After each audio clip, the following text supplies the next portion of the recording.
Hello, everyone, and welcome to Unscripted. I'm Leslie Mota, your host.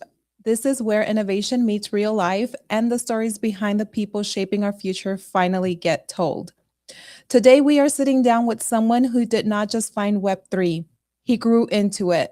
Long before blockchain became a headline, he was already deep in understanding how systems work, how businesses scale, and how technology reshapes the world around us. Not chasing trends, but building real experience across strategy, consulting, and digital transformation. Over the years, he has worked with some of the biggest names in the world, helping bridge the gap between traditional industries and emerging technology. And when blockchain started to take shape, he did not just step in, he helped make sense of it. What makes his journey different in the way is the way that he approaches it. No noise, no hype, just clarity, curiosity, and a real focus on what actually works. From advising global organizations to helping founders and ecosystems grow to hosting conversations heard in over 150 countries, he has become a voice people trust in a space that is constantly evolving. Today, we go beyond the titles and into the story, the lessons, the pivots, and what it really takes to build something meaningful in this space. So, everyone, please help welcome Anthony Day, CMO Hey, at Leslie. Vechain. Anthony, hello. Good morning. Good evening for you. Hello, GM, wherever you are. That is, without doubt, any podcast or show I have ever turned down the volume halfway through. I just felt like I was in some sort of immersive cinema experience. Thank you for doing that. I feel entirely unprepared now. Oh, you are very welcome. You are very, very prepared. I think we are going to have fun this interview, especially because my understanding is that you had to go through 100 plus hoodies just to pick the right one for the show today. Yeah, that's something you didn't mention in the intro. Got a calm, collected, no nonsense, and has 50 different flavors of hoodie that come out depending on which podcast I'm doing. I guess one of the fringe benefits of working in technology and in and around Web3 is that there's always knocking around in various different flavors and colors. So your little montage of my previous shows has highlighted.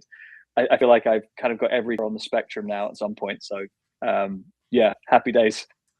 Did you see? And you know what? That's what I love when I go and try to pull content to create the montage for the intro videos is when you have variety, when you're like a bag of Skittles, so it's not always the same. Cause I have had some that are the same, but with you, it's like I could pick a different color for every day. I try to be minimalistic about most things in my life in terms of not having too much clutter, not having too many things, not having too many physical possessions, because it just kind of gets in the way, takes space, and frankly, you don't really need it to live a meaningful life. But for some reason, the hoodies are the last thing I can get rid of. So each one of them has a different memory from whichever project, event, space, country, whatever it is. They all have a little bit of a sentimental value to me. So while I'm minimalistic in a bunch of places, I feel like the hoodies isn't one of them. How much do you love going to events and when they give away hoodies? So I absolutely adore events. I love meeting people. I love discussing the industry we work in. I love hearing stories of what people are building, why, having challenge from people who see the value in what we do and who don't. I love the opportunity to speak to people about what they're building, how it grows, how it has value. And a lot of the projects that I've ended up working for or supported or opportunities I've had in space have come from meetings with individuals and people. So that physical connection, that human connection, where is super, super important. I've met many of the most interesting people I've ever had the pleasure to meet in my career space. I've had a chance to meet people virtually and then in real life later on. We might get into that as we go into the conversation, but that's the nice thing. As much and most of my days talking to a computer, those are the moments of kind of most joy is when you get to really go deep with people who share the same passion or the same interest in doing something different in the world.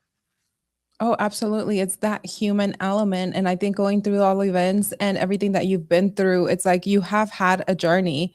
And, it's not just about where you are today, it's everything that it took to become that person that you are now. So before the titles, before Web3, before the world knew your name, Anthony Day, that we know all over now, who are you becoming in those early moments of your life?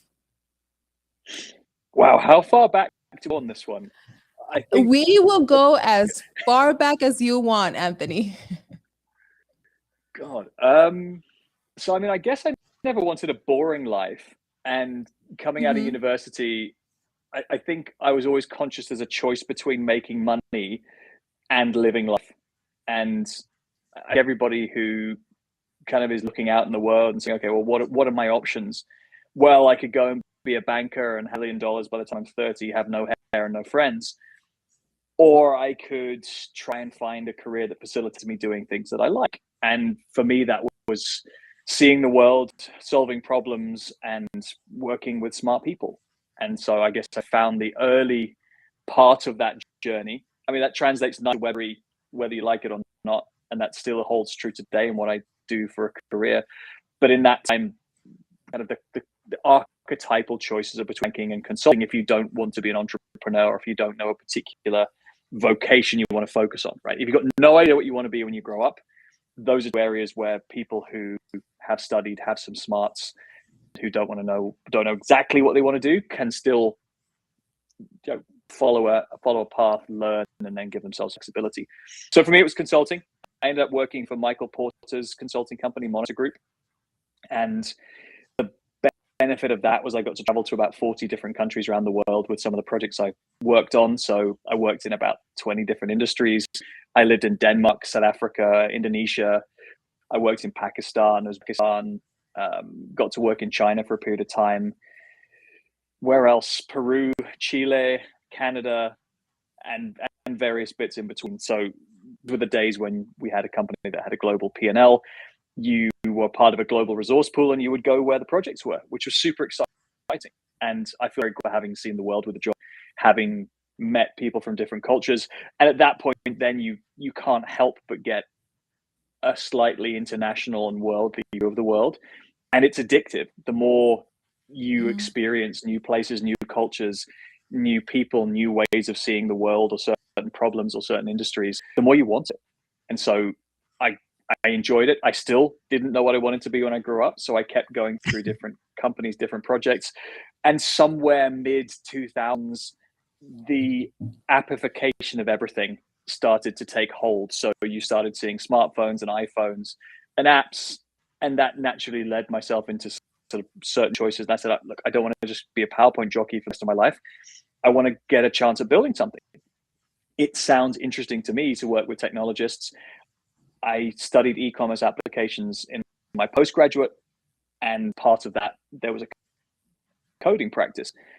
I understand the concept of coding, I understand the concept of architecture, but I knew for a fact I was not going to be a good coder or a good, programmer at that particular point in time. So I had curiosity for technology, but I knew that wasn't, being a technical architect wasn't my path. I brought it back. I said, well, if I get to work with people like that, I can apply the skills that I've learned about innovation, strategy, and can form a team. This could be super exciting. So at this point, I'm in Deloitte. We form a team called Deloitte Digital, or Digital Strategy, which is a mix of people who understand growth with people who can build stuff quickly. And so I spent 5 years of my career there building applications for banks, insurance companies, governments. I worked for the Saudi government for a while, which was amazing, because then I got to go and see Saudi Arabia, which is a super, super interesting country. It's got lots of different angles to it. We can go there if you want to, but that was also very, very interesting, going out with a mixed team based originally in Ireland, taking out a team of women from Ireland into the desert. Cultural challenges with the weather and pale skin, a whole bunch of different things in that particular engagement, but really, really enjoyed that, and gradually found my way closer and closer to eventually blockchain technology. And maybe I'll take a pause for breath here, but at that point, I'd spent the first half of my career gradually getting closer and closer to building interesting and innovative things with technology for large organizations, governments, enterprises, to try and make the world a better place for people, ultimately, not in some sort of kind of overly inflated philanthropic way, but more just a case of seeing stuff that's not good and trying to make it better. Was there ever a moment where you doubted your own path? And if so, like, what pulled you through that or through it? Wow, what a great question. Every single day. But I think the nice thing about consulting, nice and not so nice, but the nice thing about consulting is you go through these constant learning cycles of, in the first week or two, you learn a little bit, you think you know what you're doing. And then you spend more time with people who genuinely know what they're doing, like, oh God, I know nothing. And then you learn some more. Yeah. And you think, okay, well, I think I've got, you get knocked back a peg again. Then you kind of get to near the end of the project, like, you know what? I feel like I've kind of got a good read on this domain. And then your projects. And then you start again with a new client, new project, new industry. And you're going through this constant cycle of having to accumulate knowledge really quickly, build relationships with new teams, new clients, new partners, go through that cycle of, I know something, I know nothing, I know something, I know nothing, and evolving. And eventually you get comfortable with the idea of not knowing everything all the time, but knowing some interesting things about a few things. And so you've got some maybe slightly interesting dinner party stories. You've got the accumulated knowledge of things you've done or things that you've built, which gives you competence, which in turn gives you some confidence. And then the nice thing is, if you don't know what you want to do when you grow up, you can go on to the next thing afterwards, and the business will give you the next project. So it's never really, like an entrepreneur struggling for, well, where's my next growth coming from, or where's my, you don't own the business, you're part of something bigger. And so the pressure isn't on you. As long as you're doing a good job and you're enjoying what you're doing, there's something for you to do next. I had very many moments where something went wrong, where the numbers didn't add up, where the Excel sheet suddenly exploded the night before, and you end up doing an all-nighter, having to rebuild the things that you built.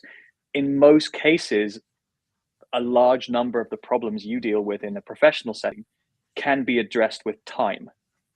And so if you're prepared to put in more time, whether that's an extra hour or two at the end of the day, or working through the night because something really needs to be fixed, then you can get quite comfortable with the idea that, well, okay, this isn't a crisis. I'm just going to have to bust my ass for a little while, and then we'll figure it out. And over time, that experience gets you to a place where you feel a little bit less flappable. Yeah. What did younger Anthony believe success looked like, and how has that definition changed over time or to where you are now? Wow. Good questions, Leslie. I'm loving these. I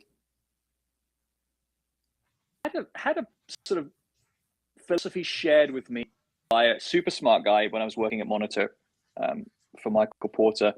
And he outlined a sort of fairly structured, slightly hierarchical view of what a life is. And his 20s are for learning a lot. Your 30s are for being a lot, which is to build responsibility and learn how to manage others, how to look after others, how to build a family. And your 40s are for earning a lot, because at that point, you're not going to learn shit. You just need to be there and retire as early as you comfortably want to. And I liked that philosophy for a period of time.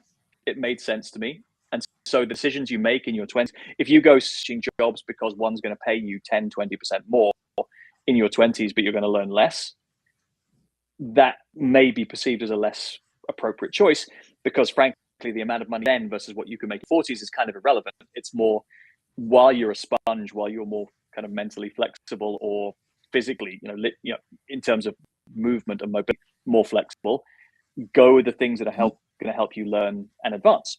And so that was a philosophy I stuck with for a long time. What was important to me at that stage in my life was travel. I wanted to go to as many places as possible. Maybe it became too competitive up to a point. I tried to make it more still enjoying the ride and still learning and still experiencing things along the way, right? So I have theoretically landed on an airstrip in the Solomon Islands, but I would never say that I have any experience of the Solomon Islands because I didn't leave the airport. I didn't see it, other than a bunch of other people who may have been Solomon Islanders. Yeah. And others from other nations in an airport lounge while we were waiting to transition to another place. So, the comparison would say, tick in the box, been to a country.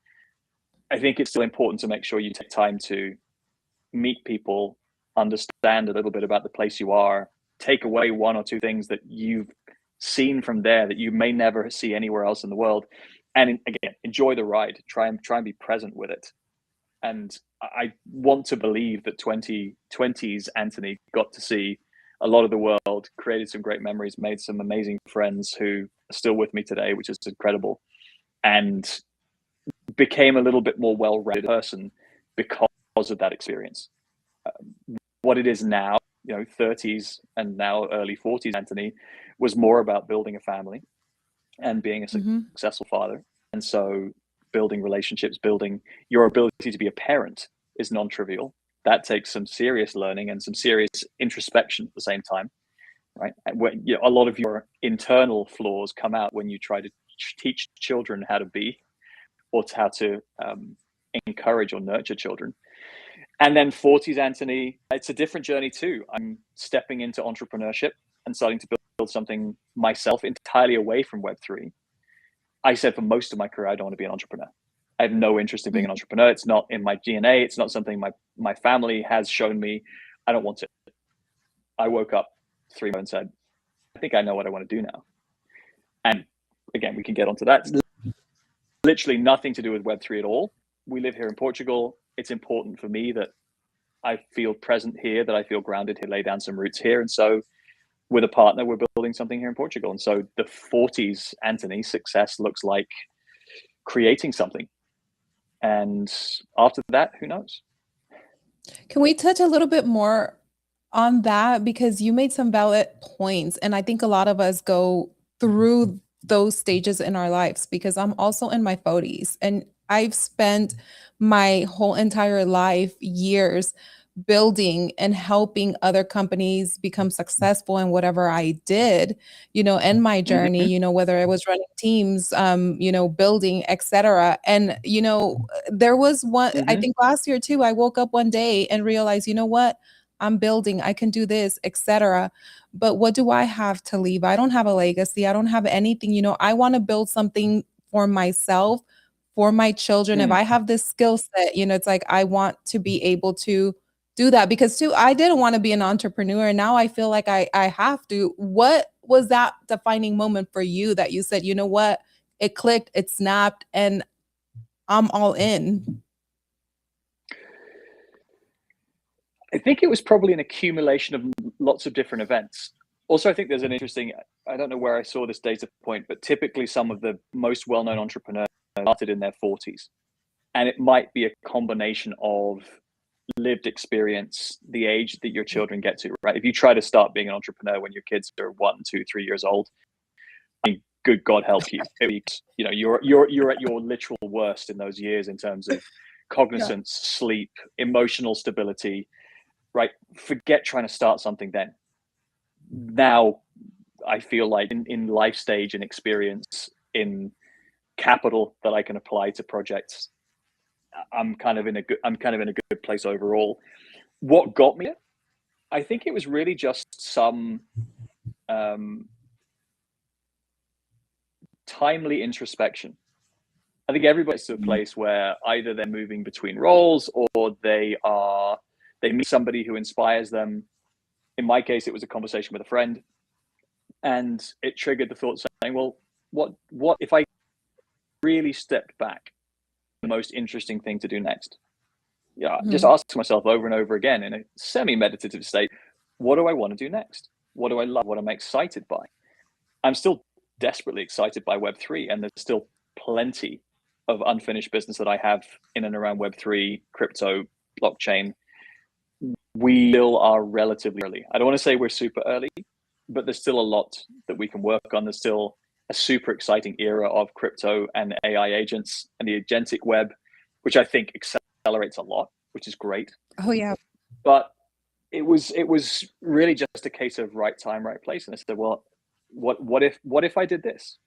I joined enough of the right dots to say, well, I know some people, I have some passion for certain things. Let's go do this.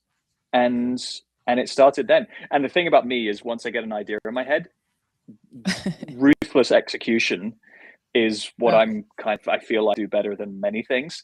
And so following through on that and getting bored later is a bit of a problem for me, but getting started and jumping into things with both feet is something that I tend to do quite well. And so within the first couple of weeks, I had a website, a business plan, all of the other stuff. And the reason that, you know, now all I have to do is wait for Portuguese bureaucracy to catch up with the things that I want to do. So yeah, more on that if you want to go there. But it was really just a case of saying, what do I want next? Yes, I want to go there. I don't know if you can talk about what you're building. You know, a lot of the times I am a big believer that when you are building something and it's not out there yet, you know, you kind of build in private until you're able to execute, you know, X, Y, and Z items before you even begin to speak on it, especially because it's like you say an idea and then people are going to try to take that idea, rush to execute it. Yeah, and so I work around the other things I'm doing, right? So my work with Vechain, work with the project I advise, the podcast, Blockchain Won't Save the World. I'm not flush for time, right? It's not like I'm sort of sat here doing nothing, be like, oh, I've got 5 to 6 days a week to kind of figure out what I want to do. I'm retired. I'm still a professional working a full-time job. So it's something that also had what I do. But I got to the point where there's a bunch of, you know, food and nutritional products that I take at home, things that I have that are natural, non-chemical, organic, sourced locally. I live in Portugal. We are utterly blessed, some of the best natural food products in the world.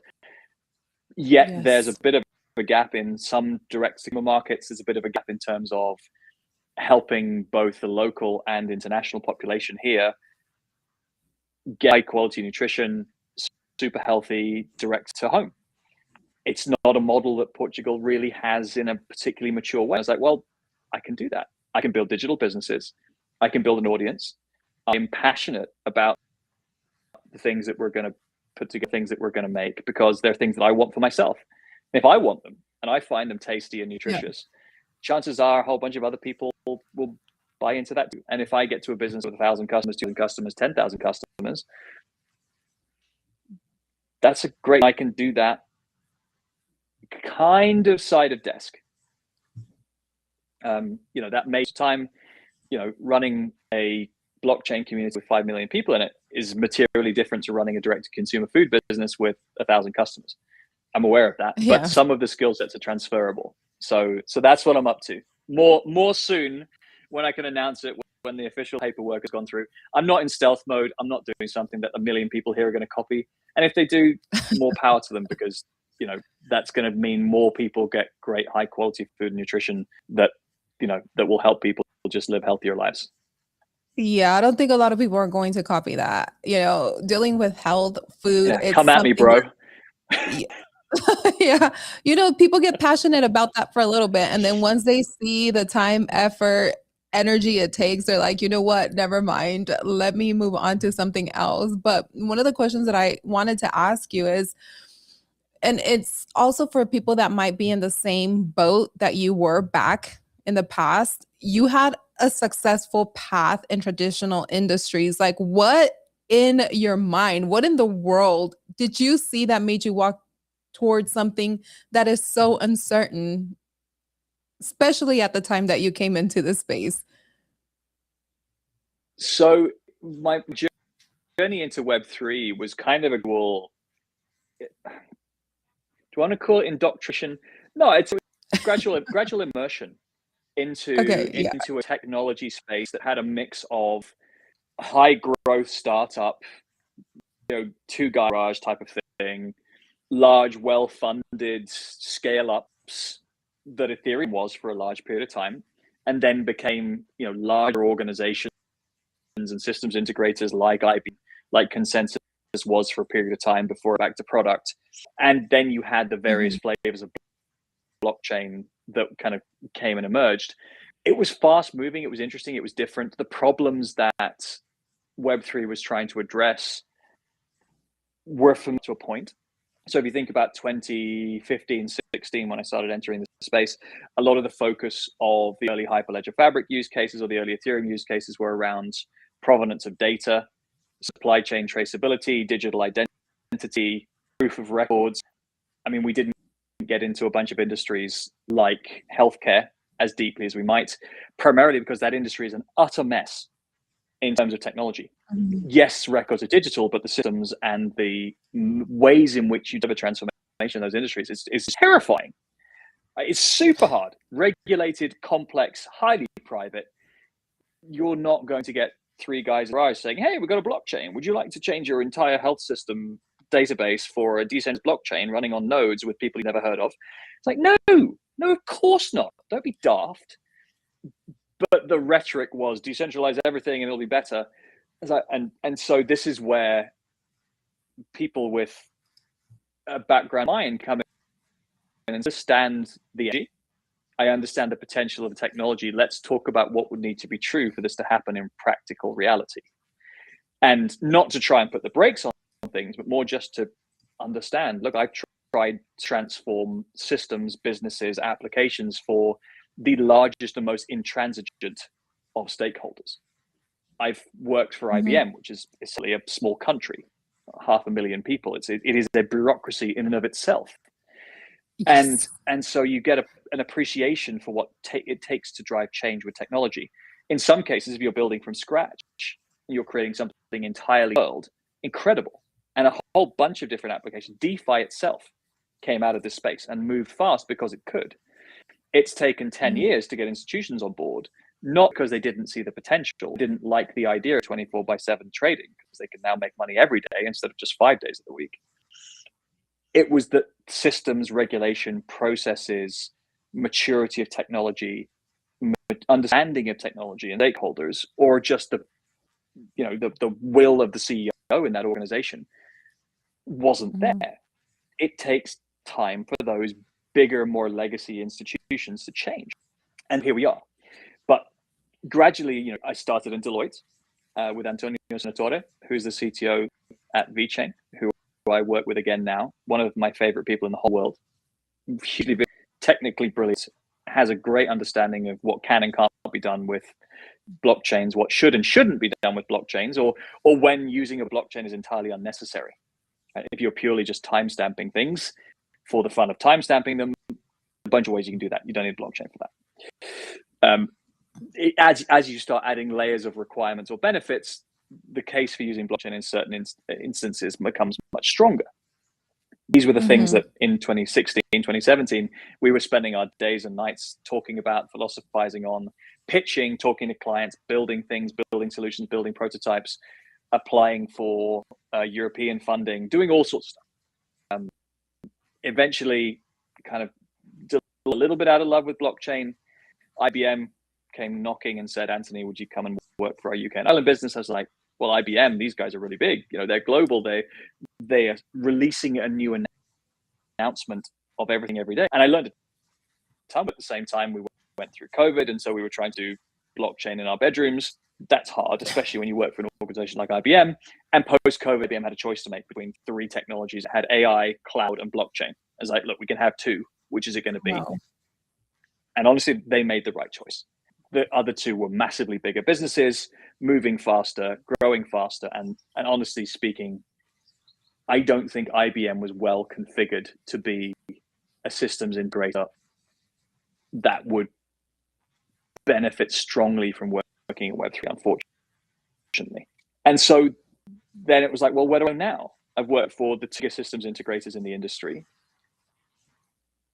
I've got to go deep.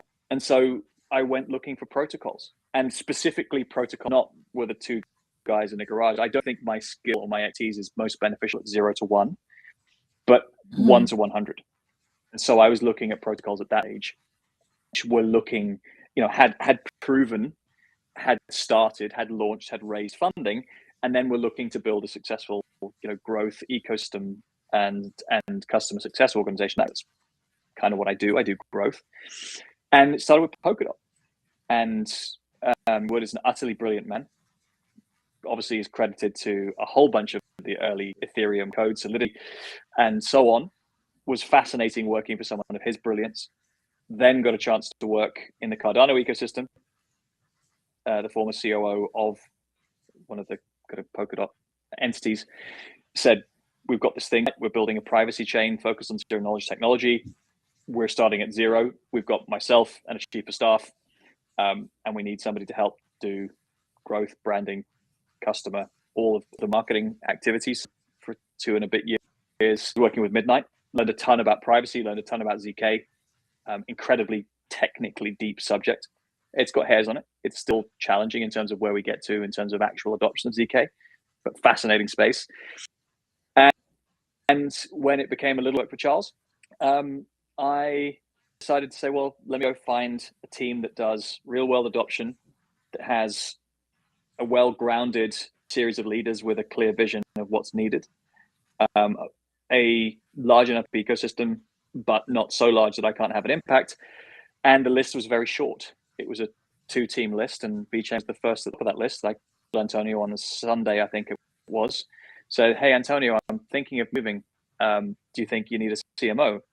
And on Monday, I spoke to Sunny Liu, and not long afterwards, here I am. So that's the shortest version of that story condensed. We've into more of it, but that's a story I've told some, if not most of it before, but broadly, that's kind of how it got to, like, a gradual increasing immersion to the parts of Web3 where I feel I can help, and where also I think a lot of the most fun happens.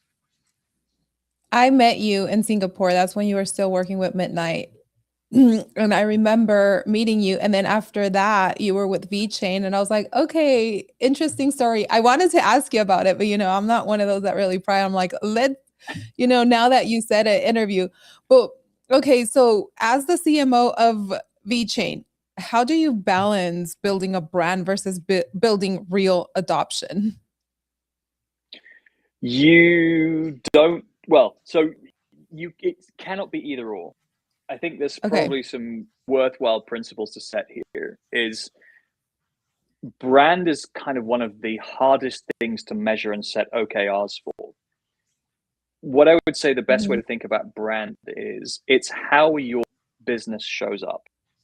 So when you have people speaking to others, how do they present what you want the people to know about your business? When you host an event, what would it feel like for the business that you are? If you're a privacy business, what would a privacy event feel like? Would you have an open guest list, or would you treat people with the information they give you more? When you are welcomed into an event that's focused on privacy, Would it be in a big open wide space, or would it feel like something that's more protected and cocooned? These are very kind of esoteric points and example, right? Because if you do any one of those, any of those things all together, it's kind of a bit weird, or it's not easy to replicate. And some of the best people in the world who are focused on branding are purely creative, love to spend money on expensive and interesting things. The challenge with Web3 is you're reaching a global audience. So being able to communicate and have your customers experience brand digitally as opposed to face-to-face or in person is hard. Also, your founders, whenever they speak, they should be representing what your business is like. They should be living the brand values, or they should be espousing those brand values every day. It's not a playlist of things, right? But the things that they value should be aligned with the things that you want your technology to help achieve. So with Vechain, it's about helping to drive meaningful adoption of the technology, to help people to do better for themselves, for their community, or the planet every day, and to help organizations understand blockchain technology and use it for the better of their organization. So when we talk about those things, that's what it should be. When we are trying to help people understand, we want to not tell them, this is not an academic institution. We're making real change, and change happens physically. So we've got to show that. That the brand side of an organization is quite intangible, and most CEOs, in fact most people in any organization, don't understand it. And how you measure it really is in a bunch of different ways, all across the funnel. It's about whether people can recall what it is that you stand for, whether people are drawn to you because of something you have. Now, some of that can also be products, not just products. And whether they stay, and whether they are able to echo back what it is that you're trying to achieve, and are seeing people act on your behalf in the way that you would expect one of your employees doing. These are some ways that we can suggest that the branding is working. Retention, ultimately, if you have a good brand and the experience that people have that you have designed is on point, they will stay, and it will not cost you a lot for them to stay because you've got the branding and the experience right. Web3 communities, the big part of that. Same is true in CPG. On the other side, the more kind of technical side of marketing away from brand, channel management, product marketing, engaging with business development teams and partnerships teams to understand how is our product performing. All of the growth aspects of what you do can be more data driven, can be about funnels, can be more about conversion rates, can be more about cost, can be more about distribution, making sure you're in the right channels, building all of this big picture. Again, many senior people in an organization do not necessarily have experience of building a framework. And I tend to bring out a diagram. I'm not sure if I can share this diagram.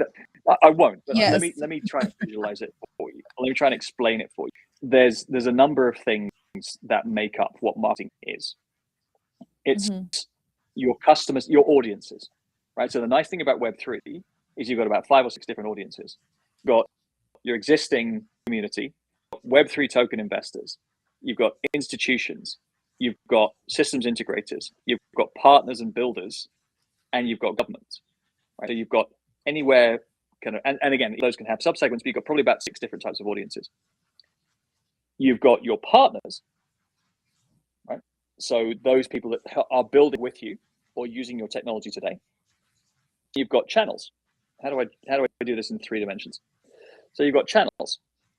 And so you've got in those 3 dimensions, and with channels, you've got X, YouTube, Telegram, Discord, Discourse, TikTok, Medium, GitHub. Right? Most Web3 organizations have about 13 or so channels that they can pick from, maybe more. Again, specific ones. So WeChat and others. That's a 6 by 10, 20 by 15 grid. So you've got about 250 squares in which you can influence an audience with a partner in a channel. And into that, you then feed content. So again, you've got about 250 boxes. Most people assume that marketing is announcing things on Twitter. There's one box to one audience. People things to existing audience is what marketing is. The reality is it's talking to a number of different audiences outside of the channels that you are, because they haven't found you yet, with content that is relevant to them about you. And each audience will see your story differently. So institutions will look at blockchains very differently to the way application builders will, to the way enterprises will, to the way that Web3 token investors will. And your job as a marketeer is to be able to be competent and convert across all of those 250 boxes that matter. And there are people in your organization understand that it's not this box called sending things on Twitter to our existing community. It's the other 249 things that actually drive growth. That's the hardest thing a CEO has to do. Do you think that, or let me rephrase that, because one of the things that I've been doing is learning about marketing, branding, and understanding, my brand, what I want to do, how I can tell a story about any brand that I am going to represent, how we are going to make people feel, how we are going to help them remember the brand, us, and how they feel because of us. And one of the things that I'm learning, part of marketing is telling a story. What is a problem that we want to solve? How do we want to make people feel? And in your opinion, like, where is this where most blockchain projects get it wrong when it comes to the messaging and the growth? Or where do you think that most blockchain companies get it wrong when it comes to messaging and growth in marketing? That is the ultimate question. Is in 10 years of Web3, where have we got it wrong? I think in most cases where we've got it wrong in Web3 is actually in partnerships and development. Is we've had infrastructure that is, for the most part, usable by whoever needs the thing. We have a use case for blockchain and crypto, and we know fairly well primitives in blockchain and crypto are good. We have funding, so we can pay for things to happen because we've raised, or because we have a treasury, or we have a revenue model in some cases, if certain protocols or businesses are lucky enough to have a revenue model. So you have profitable with funding, with understanding of what they've built.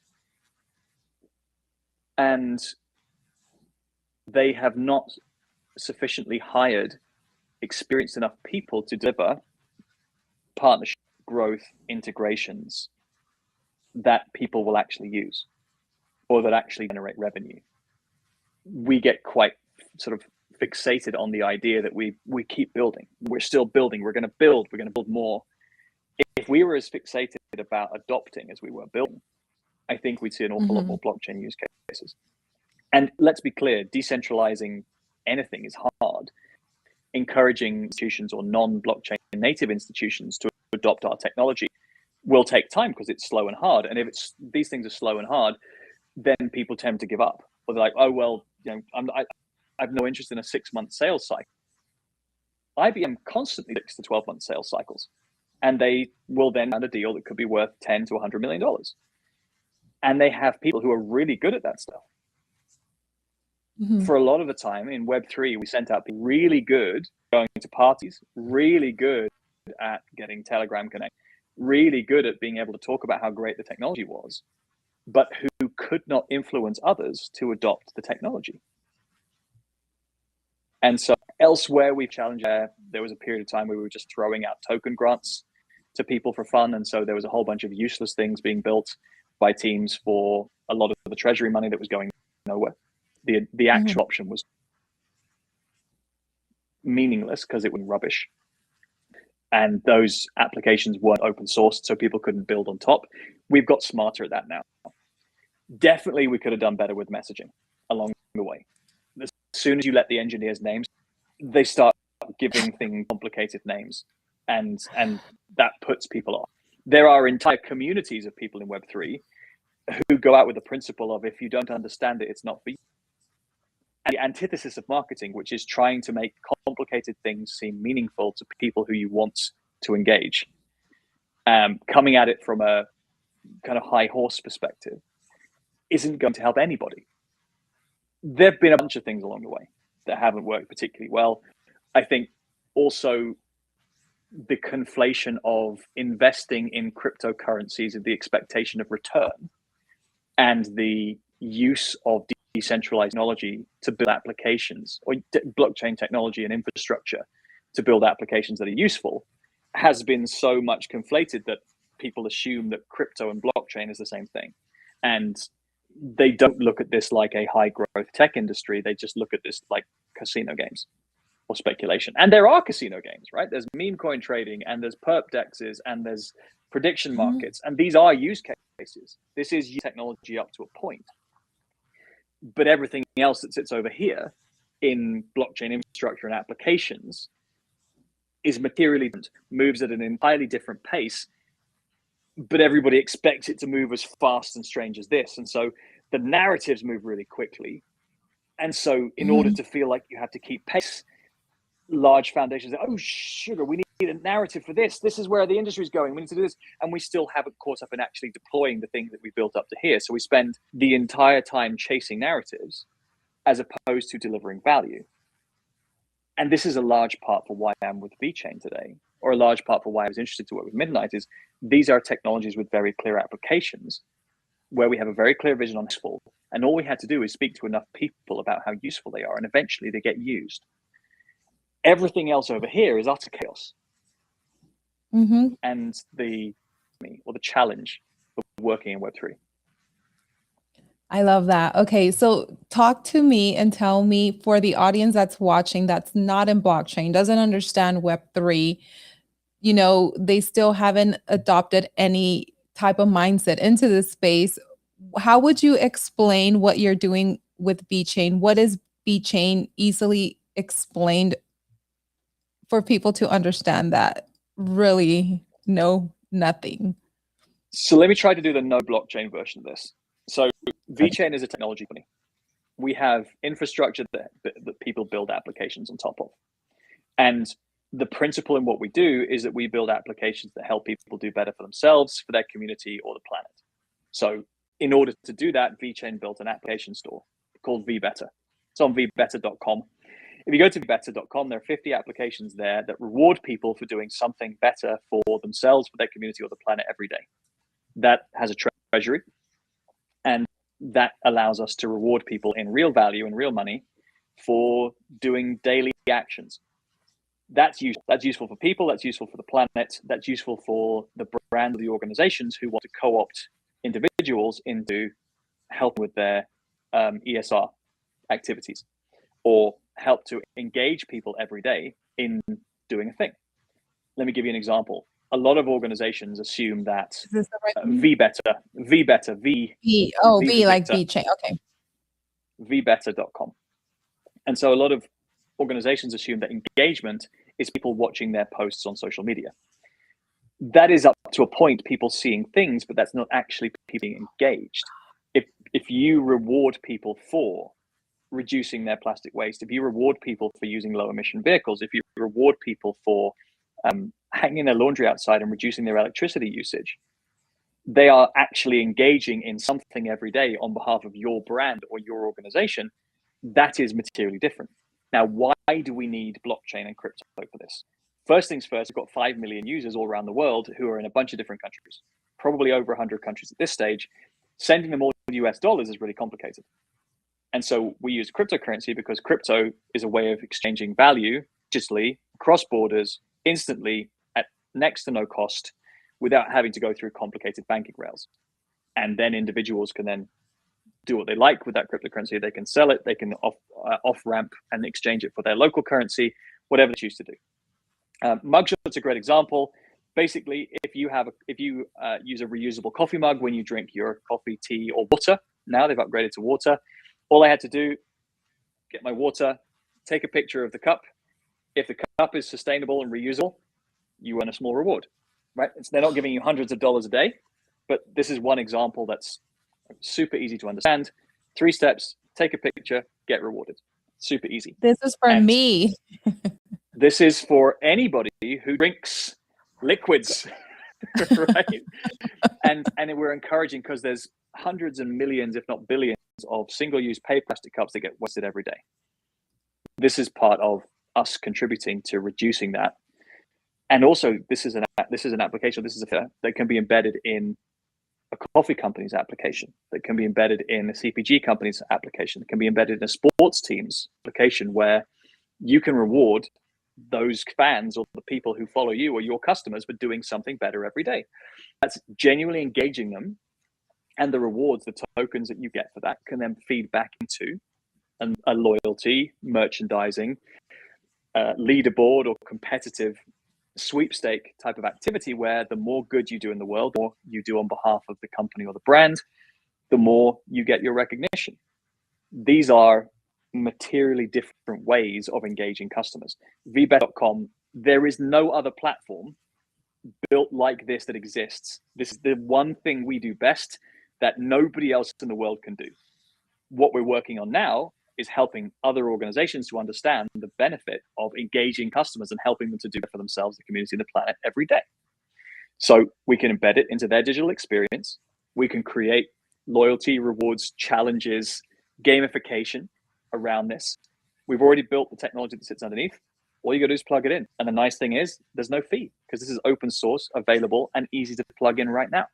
Cleanify, another example. Same thing, same concept, but for recycling or arranging cleanups in your local community. The Treasury will help fund those activities. So if you recycle, or if you bring your bottles back, if you, again, are a particular brand or a particular company, and you can prove that that has happened, you can verify, because we have AI sitting behind these applications to verify time, place, location, image, any of the factors that you want to in your smartphone. You can reward your customers for doing something for your business. Super, super powerful. The verification is on chain. So the time stamping, the location, and the ability for you to query that data, regardless of what organization you are, is powerful. The ability to make that appified is powerful. The ability for anybody to sign up with social login is powerful. The ability for value to be exchanged is the incentive, and so on and so forth. The ability for you to have your own wallet that you can then off ramp and manage the tokens yourself helps with certain balance sheet challenges and financial stuff that enterprises typically don't want to get into. The more you add these primitives, the more the use case or the value for using blockchain technology and crypto stands up. And so we're not just saying, okay, well, because it's on a blockchain, the data's better. That's not enough. That's where we started, but we've advanced now. And so if you look at Vbetter, that's where we are today. Exciting news. If you go to vechain.org, the 2026 roadmap dropped yesterday, Tuesday, 7th of April. If you roll down a little bit, you'll see, there it is, Vechain roadmap 2026, up left.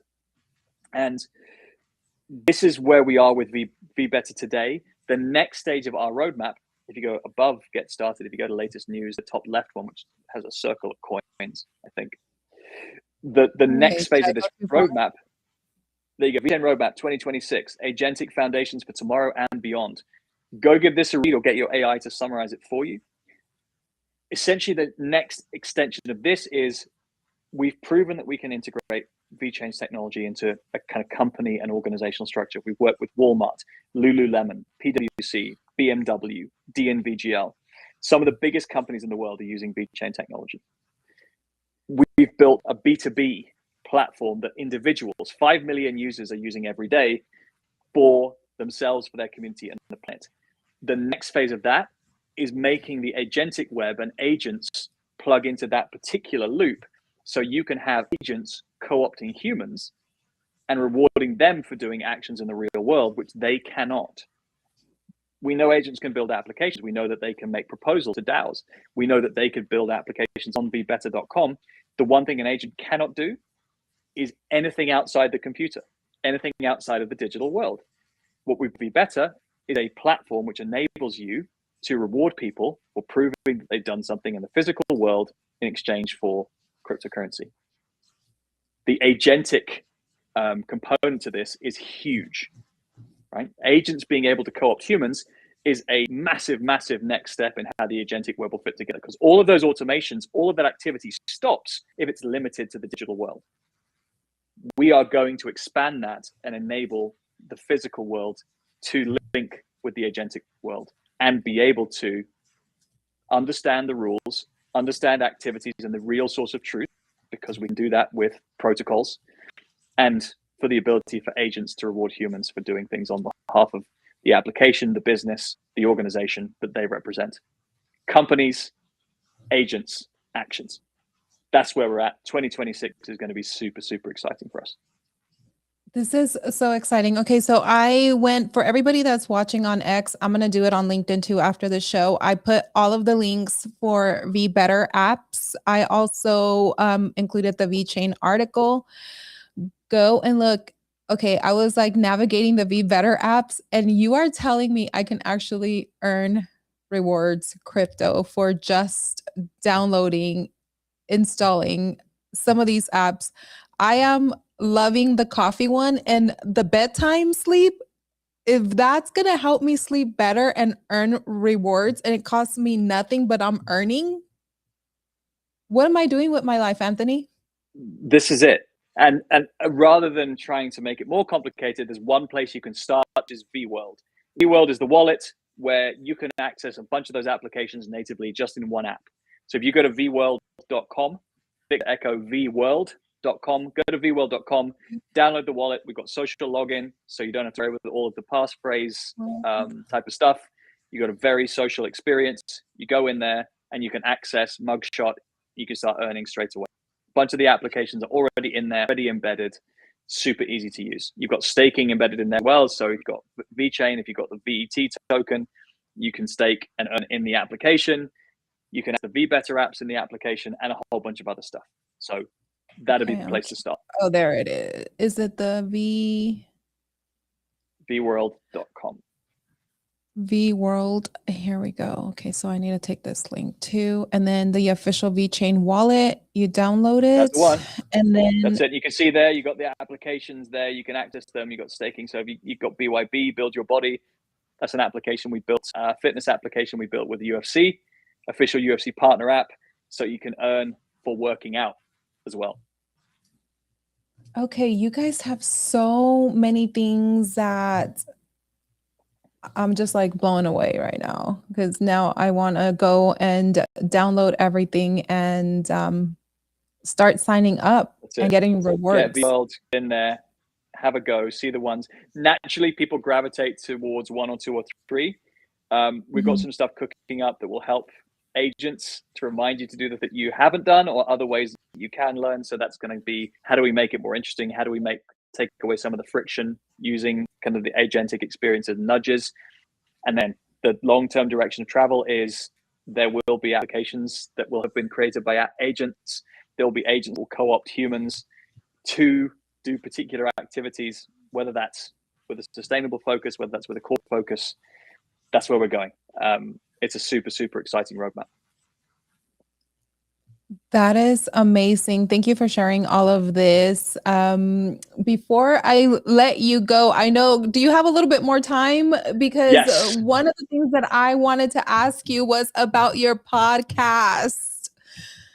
You know, yeah, because you do a lot. You are doing so much, and you know, you are a family man, you are married, you have, you know, children. And then you're building Vechain and you do a podcast. And then you said yes to sitting down and doing, you know, this podcast with me as well. It's like, how the heck do you find time for all of this, Anthony? Are you an octopus? You probably don't sleep, but your podcast is called Blockchain Won't Save the World. What truth? That's right. What truth are you trying to confront with that statement? So obviously deliberately provocative title.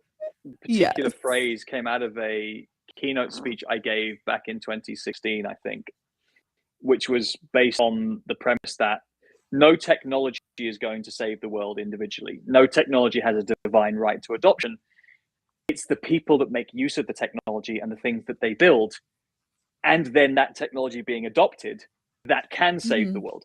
And so this was sort of flying in the face of blockchain being the best thing since sliced everything back in the day. And as long as it's got blockchain in it, it's going to be great.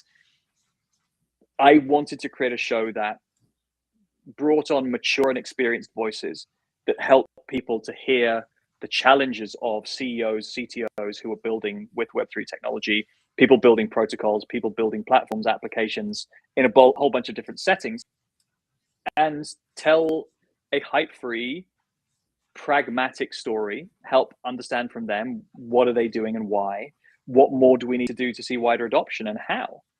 And those have been the common threads, the common questions for 6-7 years of the show now. Honestly, I treat it as education. So for 1 hour a week, I get to sit down with somebody who I wouldn't normally get to speak with, ask them the questions that I'm personally interested in asking because I'm curious and I'm passionate about this industry. And if I find them interesting, there's a chance that other people will too. And so there is an almost unlimited list of people who I want to talk to and who I'm interested to learn from.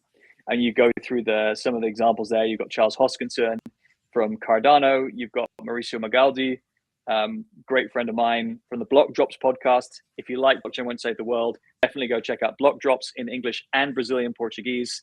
It's not European Portuguese. Sorry, Portugal, but the Brazilian one sounds kind of cute and fun as well. So listen to Mauricio as well. Yuval Rose from Canton, and a whole bunch of others. Stacy from Algorand, and it's, you can get the production. And let's be clear, my production quality is significantly lower than yours, Leslie. Your intros, your backdrop, your lighting, everything that goes with your show is a lot more beautiful, right? This is me at a desk wearing a variety of hoodies and wearing headphones, right? There is very low production quality to what I do. But the editing, the workflow I put around it has got a lot simpler over time. But the mission has not changed, right? I want to talk to the most interesting people in our industry, learn from them, and hopefully other people will along the way, and represent a fair reflection on what is good and not so good about our industry. And so it doesn't take me a lot of time to do, honestly, if you optimize and minimize down a bunch of the factors. In some of the early episodes, I was manually editing out ums and ahs. I was spending 4 hours kind of recording and then editing. It's like, this is a pain in the ass. And now we have software that does it much better. Or I have a slightly lower standard in terms of how exact, precise, and how much I want to blend the show. I had more time on my hands back then. I don't know how. But these things evolve. And so if you can get to a natural place where you can record content, whether it's for yourself, for your audience, whether it's with others or not, you know yourself, I love doing these shows. I love talking to people and learning because that helps me feel like I'm progressing, like I'm kind of growing a little bit every day. And I would encourage anybody who has a passion for sharing their thoughts and learning from others to go and do similar. It costs nothing, right? I have a subscription to StreamYard, which is how I do the LinkedIn Lives. Other than that, I have a subscription to an editing tool. You don't have to have that if you don't want to. There's a bunch of free tools out there. The cost of doing it is nothing. The getting yourself out there, learning how not to and ah through a show because you've manually edited so many of them out, comes with time. But it's, I think, one of the most things I look forward to the most. And it also is a great way to connect and meet other humans in the industry, which ultimately, as I said at the beginning of the show, to bring it all back, is the most fulfilling thing. As exciting as the technology is, ultimately the humans are the most exciting part of Web3. And to be able to learn from and meet and build relationships with new humans every couple of days, couple of weeks with the show is awesome. They are. I need to go back and watch them. When I was doing the clipping for the intro video, I would stay and listen to all of the ones that I clipped, for a few minutes to see what clips that I wanted to grab. And I was like, oh my gosh, there's so much value, so much information. And we are stuck like in an echo chamber over here on X. But if you go outside of X to other platforms, there is so much education, so much information, so much knowledge about what people are building that we're not tapping into. One of the things that recently in Spaces, I'm pretty sure you've been around X at some point or not. You know, I it's do. like I don't have a here. formal account, but I attend spaces on the Vechain handle from time to time. I lurk as well. I use X, right? But I don't post there. I don't have a full account there because reasons. Not for anything other than I don't want to try and be really good from a personal perspective on more than one platform because that takes too much of my time. So Yeah. I am a No, professional. I work on Vechain's professional profile on X. I work on some of my advisory team's professional profiles on X, but I don't post there. yeah, and one of the things that I like that you said that because my profile is here on X primarily, but I'm trying to tap into LinkedIn now. One of the things that I heard recently in the X spaces is, you know, where are the people that are building? Where are these platforms? You know, where is this technology? You know, all we hear is the meme coins, crypto, you know, the chaos. And Yep. recently, you know, going to LinkedIn, I'm like, they're there. The thing is that we are stuck in this bubble, in this space, you know, around the same people, around the same area of crypto that we don't take the time to tap out and really educate ourselves about what is building. And me recently, you know, the last month being on LinkedIn, I come across so many people, so many connections. And then I remember, oh my goodness, I know all these people that I can bring on interview and then, you know, show X that, hey, they are out there. We're just not tapping into it, but it's like you get stuck for a moment there. Yep. And look, you can't expect the trenches to be the place where a lot of people would love to hang out because it's stressful, it's hectic. Mhm.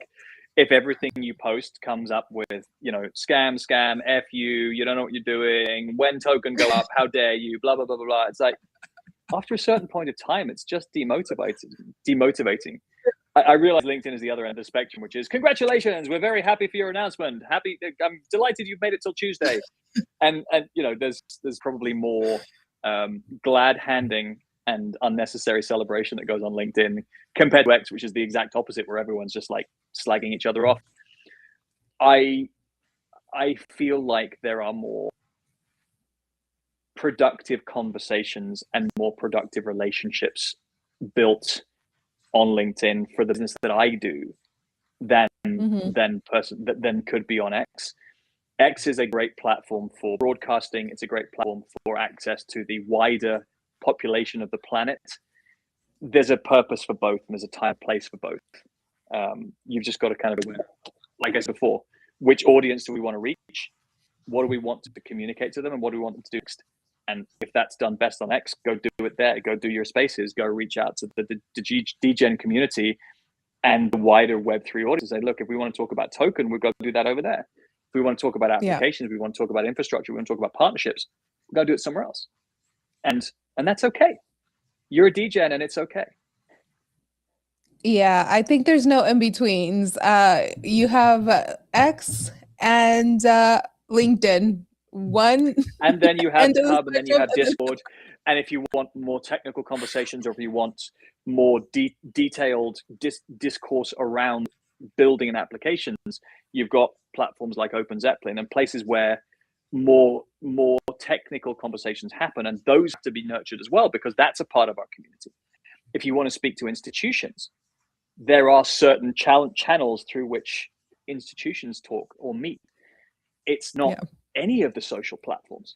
A lot of the time, it's actually more face-to-face, or it's more relationship and network based. And so you've just got to understand that that's a slightly different audience that you have to appreciate and engage differently also. So the nice thing about Web3 is that we have now got to a level of adoption and appreciation that we now do have some very diverse audiences. But if you assume that all of your growth is going to be done by yelling at DGens on X, you're mistaken. Anthony, if you could sit the entire industry down and tell them one thing they are getting wrong, what would it be? Oh my goodness. That's a lot of pressure. I mean, the first thing I would say to them is, look, keep going. What we've built is brilliant. How we've come phenomenal in a very short period of time. 7-8 years in practical terms for this technology.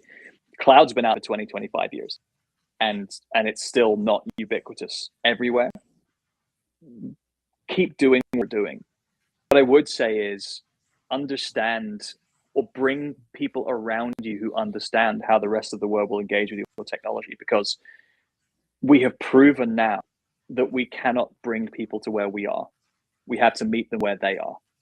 This sort of mishmash of memes and trenches and degen terminology and cypherpunk culture is interesting and exciting and rejuvenating for many. But if we want mainstream adoption, we have to meet the mainstream where it is, not try to expect that they're all going to unplug, disconnect, put on a hoodie and come join us where we are. And so I'm not going to call growing up. That's not growing up. That's more just meeting your audience where they are and giving them something they need. What does a meaningful life look like to you today? Time with family, time with myself, presence of mind and body. So get out of here from time to time. It's very, very easy, particularly in Web3, to convince yourself that everything needs to be done urgently at 1,000 miles an hour and to spend a lot of your time worrying. To eat well, to be active, and to surround yourself with beautiful people, and to liberate from your situation people who are toxic or do not contribute to a good feeling. And that can mean leaving your job, that can mean leaving old friends, that can mean leaving your family up to a point. But a good healthy amount of introspection. If you can understand yourself, how you are, why you are the way you are, and then what you really want, the rest of those things will click and come into place not long after.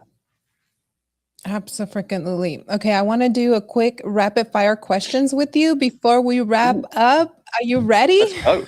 Yes, I think so. Or no, but let's go anyway.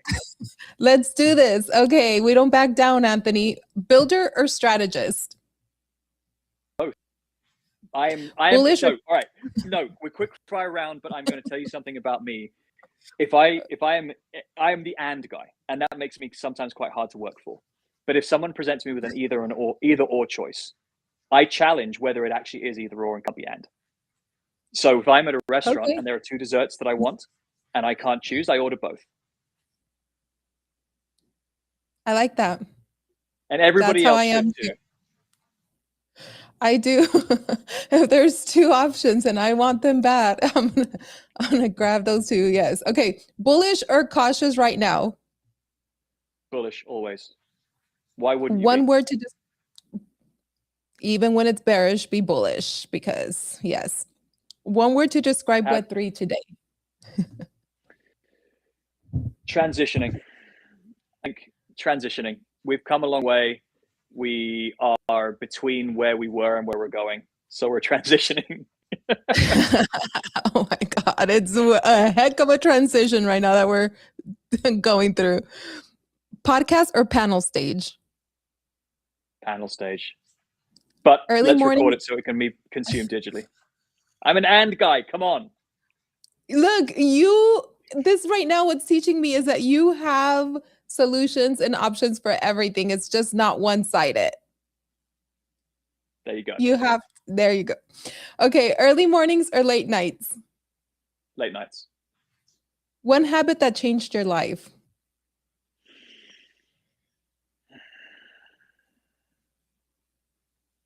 All right, got to think about this one. Moving to Portugal isn't necessarily a habit. So let's call it swimming. I started surfing, kind of fell in and out of surfing, but I kept the swimming, and being in water and spending time in and around water, I find hugely cathartic. So either that or having kids. That's fun. Legacy or impact? Impact, because I think ultimately impact leads to legacy. If not Web3, what would you be doing today? Spending more time with my other business in food and nutrition. Love that. for everybody watching, there is something powerful about a journey like this, the one that you've had, not just where you end up, but what it takes to get there. With that being said, Anthony, do you want to leave us with any parting words, any words of wisdom, any knowledge, any emotional outburst, anything that you want to leave this space? I mean, first, a huge thanks to you, Les. I've really enjoyed the conversation. Again, the highest production value intro to any podcast I've ever been on. So thank you for that. Absolutely beautiful. That. I feel like there is nothing left in my soul to spill. I feel like it all came out in this show. So again, for making it a safe space to do that, thank you so much. For anybody who's watching this show on X or any other platform, sorry, I'm not on X, but if on X, please go check out Vechain. If you're not, if you're interested to see more of my stuff, come connect with me on LinkedIn. Very happy to connect with anybody or to have anybody follow the stuff that I'm doing.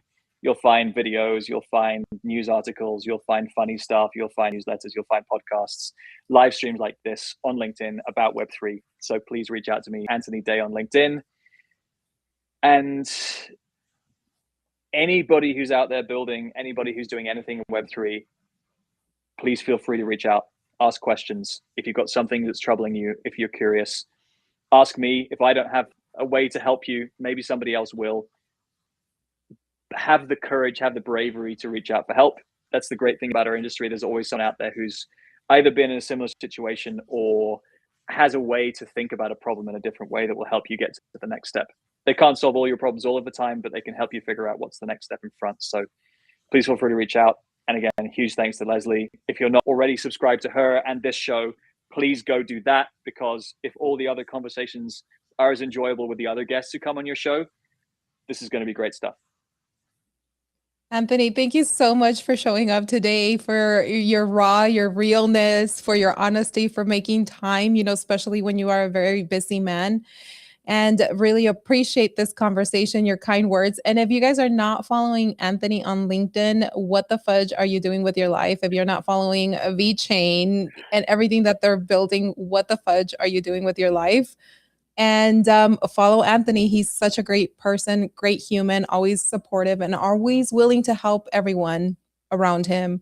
So thank you again, Anthony. I can't wait to catch up, link up again in person, another podcast, whatever it may be. And everyone, keep it real, keep it raw, and keep it unscripted. And until next time, bye, Anthony. Bye, chat. Bye, everyone.